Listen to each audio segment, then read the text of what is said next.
Hello मेरे प्यारे दोस्तों। आप सभी को मेरे YouTube चैनल कहानी का खजाना में स्वागत करती हूँ। आई होप आप सभी लोग खुश होंगे, स्वस्थ होंगे। चलिए दोस्तों, आज आप सबको मैं एक नई कहानी सुनाती हूँ। वो मुझे देखने आए थे। मैं बहुत ही ज्यादा खुश थी। मैंने हाँ कर दी। उसके बाद शादी करके मैं अपने ससुराल चली आई। सभी लोग बहुत ही खुश थे। मैं भी बहुत खुश थी। क्यों ना हो इतनी अमीर घर में जो शादी करके आई। मैं शादी की पहली रात अपने पति का इंतजार कर रही थी कि कब वह आएंगे और हम दोनों अपनी प्यार भरी बातों में खो जाएंगे। लेकिन उस रात कुछ ऐसा हुआ कि किसी और के साथ मैंने अपनी पहली रात बिताई। और मैं कर भी क्या सकती थी। मेरे पास उसके अलावा और कोई दूसरा रास्ता भी नहीं था। वो था तो बहुत ही हैंडसम। उन्होंने मुझे वो खुशी दी जिसकी मैं सपने देखा करती थी। एक मीठा और प्यारा एहसास करवाया। एक ऐसा एहसास जिसके लिए हर कोई बेकरार रहता है। दोस्तों, थोड़ा सा समय निकालकर इस कहानी को अंत तक जरूर सुने। दोस्तों, आप लोग चैनल को सब्सक्राइब करना भूल जाते हैं। दोस्तों, आप सबसे रिक्वेस्ट है कि चैनल को एक सब्सक्राइब करें और वीडियो को एक लाइक करें। दोस्तों, आप लोगों की एक लाइक और सब्सक्राइब से बहुत ही मोटिवेशन मिलती है कि हम ऐसे ही कहानियां आप सबके समक्ष प्रस्तुत कर पाए। दोस्तों, हम बहुत ही मेहनत से कहानी लिखते हैं।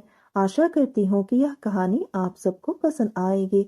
चलिए अब कहानी में आगे बढ़ते हैं और आपको यह कहानी सुनाते हैं। दोस्तों, मेरा नाम पूनम है। मैं 27 साल की हूँ। दोस्तों, अगर आप सुंदर हो तो अच्छे बॉयफ्रेंड मिल सकता है। लोग आपको झांसे में लेने के लिए हमेशा तैयार रहते हैं। पर शादी की बात जैसी होगी, आपको अपनी औकात के हिसाब से ही मिलेगी। अगर मैं गरीब हूँ तो गरीब के घर ही जाऊंगी। अगर परिवार सही नहीं रहा और बिखरा हुआ रहा तो आपकी जिंदगी भी बिखरी हुई रहेगी। कैसे मेरे घर वालों ने मेरी शादी एक दिव्यांग के साथ कर दी। मेरे पापा बहुत साल पहले ही गुजर गए थे। घर में मैं और मेरी दो छोटी बहनें हैं। हमेशा रोटियों के लाले पड़ते रहते हैं क्योंकि माँ एक छोटा सा दुकान चलाकर किसी तरह हम लोगों को बड़ा किया है। अब बड़ा होने के बाद शादी के बारे में सोचने लगी। फिर शादी के लिए खर्चे नहीं। हम लोगों का कोई स्टेटस नहीं, कोई मदद करने वाला नहीं। दुखी हो गई थी जिंदगी से। बस दिन रात यही सोचती कि मेरी शादी कब होगी।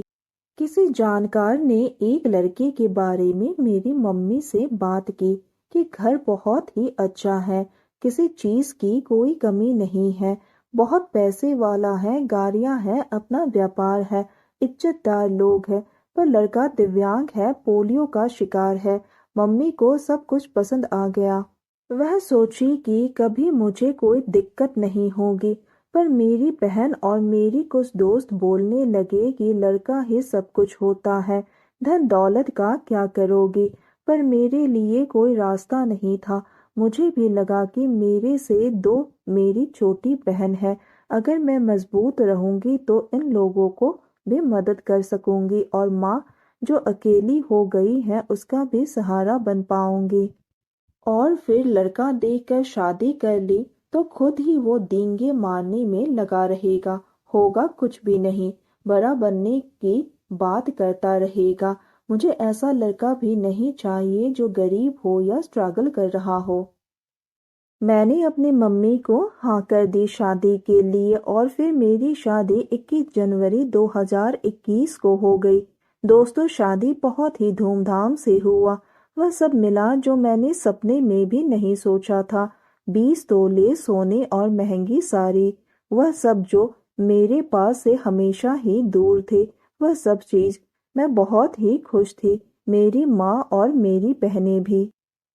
मेरे ससुराल वालों ने मेरी माँ को भी अच्छे खासे पैसे दिए शादी के लिए क्योंकि उन लोगों को पता था कि इसके पास कमी है।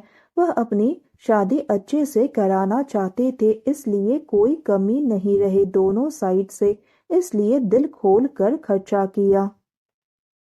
मेरी डोली ससुराल आ गई। पूरा घर भरा हुआ था। मेहमानों ने मुझे ढेर सारी अंगूठियां, पैसे, जेवर मिले। मुंह दिखाई में शाम हो गई।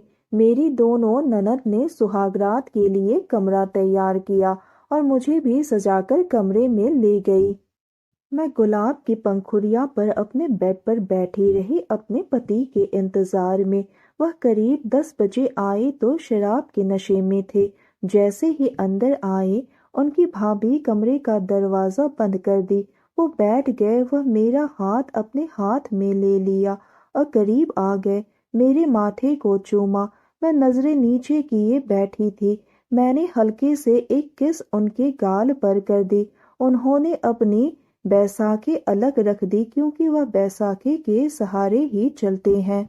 वह मेरी तारीफ करने लगे, तुम कितने सुंदर हो। वह मुझे अपनी बाहों में भरने लगे। मैं भी उनको अपनी बाहों में ले ली। उसके थोड़ी देर बाद वह लेट गए मेरे बगल में। मैं बोली क्या हुआ, तो वह बोले बस हो गया। मैं बोली अभी तो कुछ हुआ भी नहीं और आप कह रहे हैं हो गया। तो वो कहने लगे मैं इससे ज्यादा तुम्हें कुछ नहीं कर सकता। उन्होंने कहा मुझे माफ करना पर मैं तुम्हें एक अच्छी जिंदगी दूंगा। मैं तुम्हें ऐसी जिंदगी दूंगा जिससे कोई रोक टोक नहीं होगा। तुम अपने हिसाब से जीना। यहाँ तक तुम चाहो तो अपने हिसाब से किसी के साथ भी। पर मैं तुम्हारी भावनाओं को समझ सकता हूँ। चाहे तो आज भी अपनी जिंदगी जी सकती हो मेरे जीजा के साथ। तुम्हारी मदद करेंगे। मैं उनसे पहले ही बात कर चुका हूँ। दोस्तों, मैं उनके मुंह से यह बात सुनकर थोड़ा हैरान हुई पर परेशान नहीं हुई। मेरे पास और कोई चारा नहीं था। इसके अलावा पूरी जिंदगी सुहागरात के सपने देखती आई और आज ऐसे ही निकल जाए तो पूरी जिंदगी सोचती ही रहूंगी कि कुछ भी नहीं हुआ उस रात। जब उनके जीजाजी मुझे देखने आए थे शादी के पहले तो मैं फिदा थी उन पर, क्योंकि बातचीत का तरीका इज्जत देना, पढ़े लिखे सुलझे हुए इंसान और दिखने में बहुत ही हैंडसम, कोई भी पति के रूप में स्वीकार कर लेगी, ऐसी है उनकी व्यक्तित्व। सच पूछिए तो मैं यही सोच रही थी कि काश ऐसा लड़का मुझे मिलता, पर मेरी पहुंच यहाँ तक नहीं थी तो सोच भी नहीं सकती थी। पर आज मुझे ऐसा लगा कि मान लेती हूँ शादी उनसे ही हुई है। अब मैं खुश थी। चलो पति समक्ष नहीं पर जीजाजी इसके तो समक्ष है, और जब मेरा पति ही बोल रहा है तो ऐसे में क्या सोचना। दोस्तों, जीजाजी बगल वाले कमरे में ही थे और उस कमरे का दरवाजा मेरे कमरे से भी था, यानी मेरे कमरे से बगल के कमरे में बीच के दरवाजे से जाया जा सकता है। तभी मेरे पति ने उनको व्हाट्सएप पर मैसेज भेजा। वह बीच के कमरे से अंदर आ गए।